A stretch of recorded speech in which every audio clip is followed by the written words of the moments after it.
चलो ज़रा सा हम बात कर लेते हैं अगली कहानी के ऊपर। और जो अगली कहानी है, देखो इसका एक्सपेरिमेंटल कैसे कहीं पर भी रिलेटिव लोरिंग के लिए पता कैसे चलता है उसके बारे में बात करते हैं। इसके लिए एक एक्सपेरिमेंट है जिसको हम बोलते हैं ओस्टवाल्ड वॉल्कर एक्सपेरिमेंट। ठीक है, ये एक्सपेरिमेंट या मेथड क्या कहता है, इसका बेसिक कॉन्सेप्ट ज़रा समझिए तो आपको चीज़ें समझ में आएंगी। देखो बच्चों, जैसे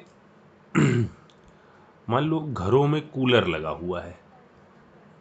ठीक है, अपन ऐसे ही चीज़ों को समझते हैं। कूलर लगा हुआ है, ठीक है, यहाँ एग्जॉस्ट है, यहाँ हमने घास लगा रखी है। ठीक है, अब होता क्या है, बाहर जो एयर है वो ड्राई है, उसके अंदर मॉइस्चर बिल्कुल नहीं है।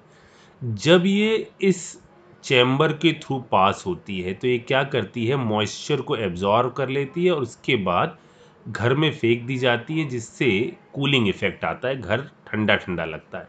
ठीक है, इस एक्सपेरिमेंट का बेसिक प्रिंसिपल भी कुछ ऐसा ही है। ठीक है, क्या है बेसिक प्रिंसिपल, जरा मैं आपको बताऊं। यहां हमने ली है ड्राई एयर। ड्राई एयर का मतलब क्या सर, ड्राई एयर का मतलब उसके अंदर मॉइस्चर बिल्कुल नहीं है। इसको हम पास कराते हैं दो कंटेनर के ऊपर से।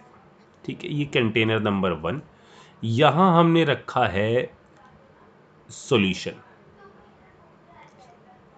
ठीक है, ये एयर यहां से बाहर आई, फिर इस एयर को हम पास कराते हैं। अब मैंने ड्राई शब्द नहीं बोला अभी, इस चीज को याद रखिएगा। फिर हम इसको पास कराते हैं प्योर सॉल्वेंट के ऊपर से, और एट लास्ट इसको पास कराते हैं एक चैम्बर से जिसके अंदर भरा होता है एनहाइड्रस CaCl2। यहाँ पर भरा होता है एनहाइड्रस CaCl2, जो एक डिहाइड्रेटिंग एजेंट है, यानी वाटर एब्जॉर्ब कर लेता है। यहाँ पर भरा हुआ है एनहाइड्रस CaCl2। ठीक है, अब जरा मेरी बात ध्यान से सुनना।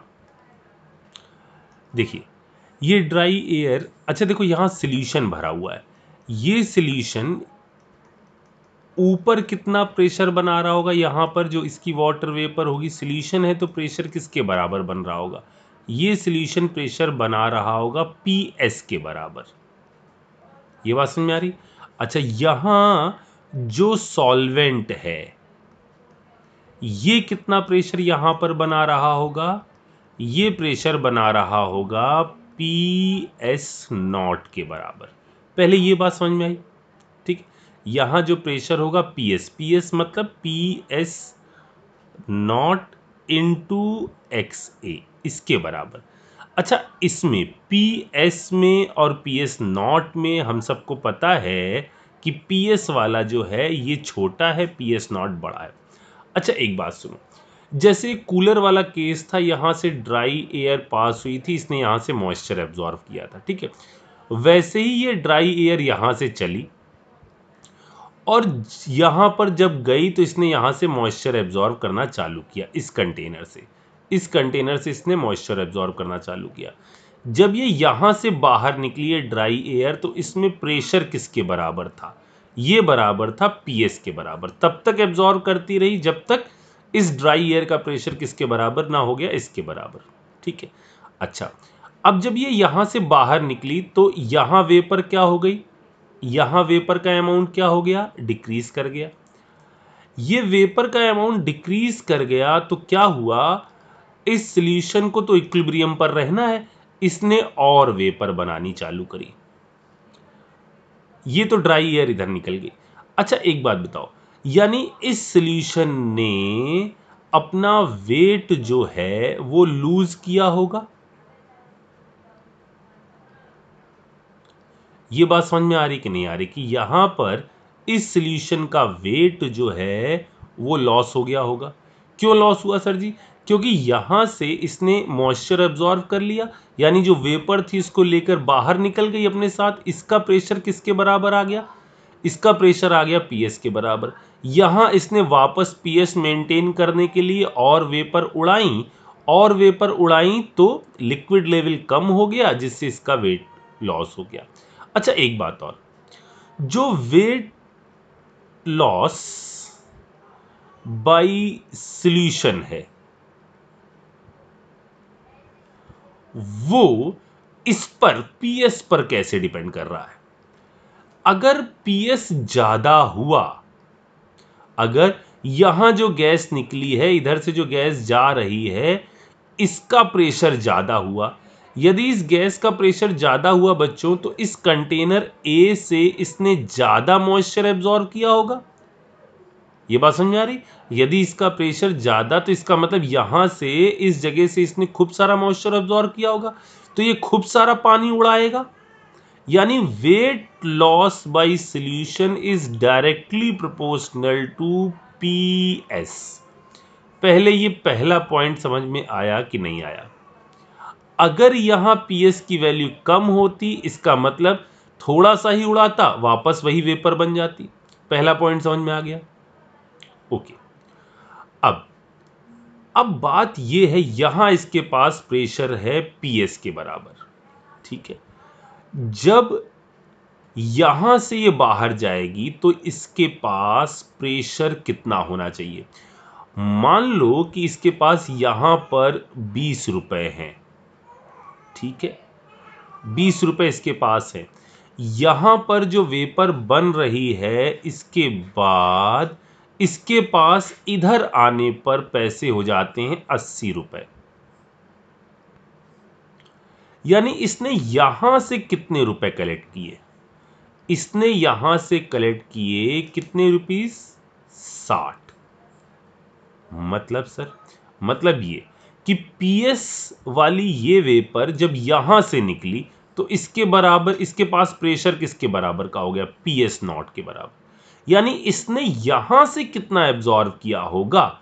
इसने यहां से एब्जॉर्ब किया है कितने के बराबर का pressure? PS not minus PS.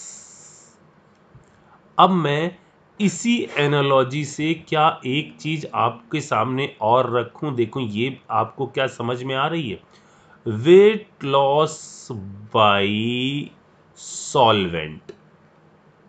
अगर मैं यहां सॉल्वेंट के द्वारा वेट लॉस के बारे में पूछ रहा हूं, तो ये डायरेक्टली प्रोपोर्शनल है P S not minus P S के।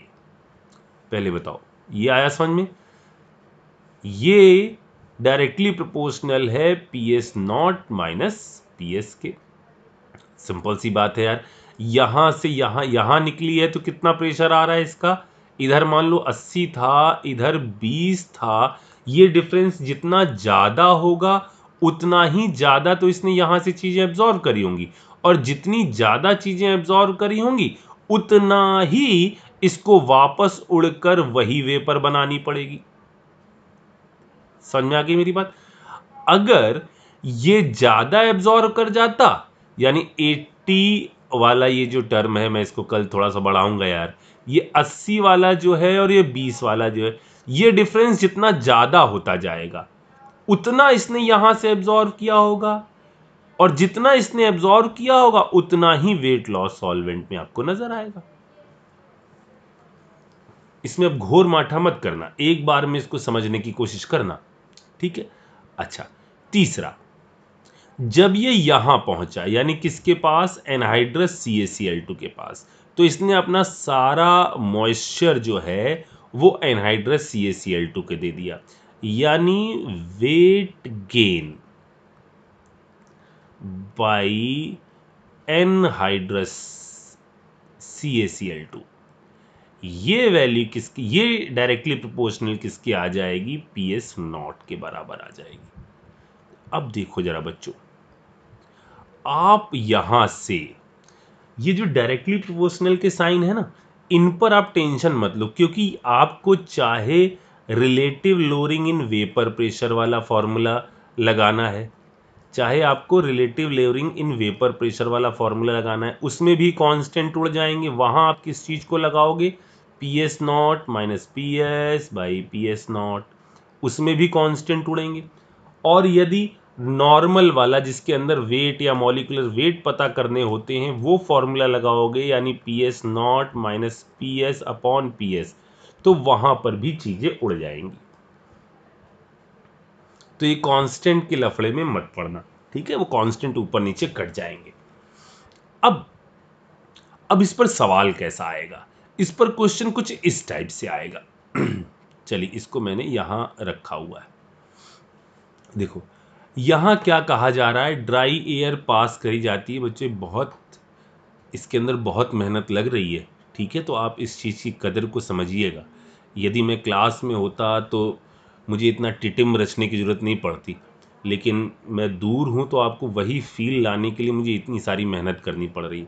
चलिए, ड्राई एयर पास होती है through a solution of 5 gram solute और दिस, ठीक है। एक ड्राई एयर पास हुई एक सोल्यूशन से, सुनो फिर से एक बार, ठीक है। उसके बाद ये पास हुई किससे, प्योर वाटर से। ये सोल्यूशन है, ये आपका प्योर वाटर है, ठीक है। उसके बाद ये आपका कहाँ से और कहेंगे क्या, ठीक है, कुछ नहीं पता चला। अब देखो क्या दिया गया है, आपको दिया गया है weight loss in mass of solution. Solution जो पहले पास हुई है वो किससे पास हुई है, सॉल्यूशन से पास हुई है, ठीक है। सॉल्यूशन के अंदर वेट लॉस क्यों हुआ समझ में आया, सॉल्यूशन के अंदर वेट लॉस क्यों हुआ समझ में आया, इसने इसकी वेपर ले ली, जब वेपर ले ली और यहां से बाहर निकली तो इसके अंदर प्रेशर किसके बराबर हुआ, पी एस के बराबर हुआ। यानी पी एस हम डायरेक्टली प्रोपोर्शनल लिख देते हैं वेट लॉस, ठीक है, P S is directly proportional हम लिख देते हैं 2.5 ग्राम के बराबर। और कांस्टेंट होंगी, अब यूनिट मत चेक करना क्योंकि वो कांस्टेंट कटेगा, ठीक है। फिर क्या आ रहा है, और जब आपका प्योर वाटर से पास हुई, यहां से पास हुई, तो इसके अंदर प्रेशर कितने के बराबर आ गया, पी एस नॉट के बराबर। इसने यहां से कितना लिया, वो लिया P S not minus P S. बोलो बच्चों समझ में आ रही मेरी बात, ये वैल्यू किसके डायरेक्टली प्रोपोर्शनल है, 0.04 के। अब आपसे पूछा क्या जा रहा है, आपसे पूछा जा रहा है मोलर मास ऑफ सॉल्यूट, ये चीज पूछी जा रही है। तो मोलर मास ऑफ सॉल्यूट निकालने के लिए आप लगा लो फॉर्मूला, कौन सा, 0.04 P S not minus P S upon, यहां क्या आ जाएगा, यहां आ जाएगा 2.5। आ रही बात समझ में, ऊपर क्या आ जाएगा आपका वेट कितना दिया है, कितने ग्राम ग्राम प्रेजेंट है, ठीक है, 5 ग्राम है, ओके। मॉलिक्यूलर वेट निकालना है, ठीक है, डिवाइड बाई, यहां आ जाएगा 80, खाते पीते घर का 80 है, अरे यार 80 अपॉन क्या आ जाएगा 18, ठीक है। यानी इसको जब आप सॉल्व करोगे, यहां से आपको क्या चीज पता चल जाएगी, यहां से आपको पता चल जाएगा कि मॉलिक्यूलर वेट जो है उस सॉल्यूशन का, उस सोल्यूट का वो मॉलिक्यूलर वेट कितना है। आपसे अच्छा यहाँ मोलैलिटी पूछ ली जाती तो भी आप लगा लेते, तो भी कोई दिक्कत नहीं थी। तो भी क्या करना पड़ता, मोलैलिटी सॉल्व करने के लिए क्या करना पड़ता, this divide by 2.5 multiply by 18 multiply by 1000। बोलो बच्चों, ये सीधे सीधे मोलैलिटी आ जाए। ये है ओस्टवाल्ड वॉल्कर एक्सपेरिमेंट और उसका रिलेशन किस चीज से, जो हमने अभी तक सीखा, ठीक। इसकी जो वैल्यू आ रही है वो आ रही है, आप निकाल के देखो, ये आएगी 70.31 ग्राम। चेक करिए जल्दी से। इसके और सवाल जो है ना, वो आज जो आपको थ्योरी की शीट मिलेगी उसके अंदर इस पे और सवाल भी हैं, ठीक है बच्चों। चलिए।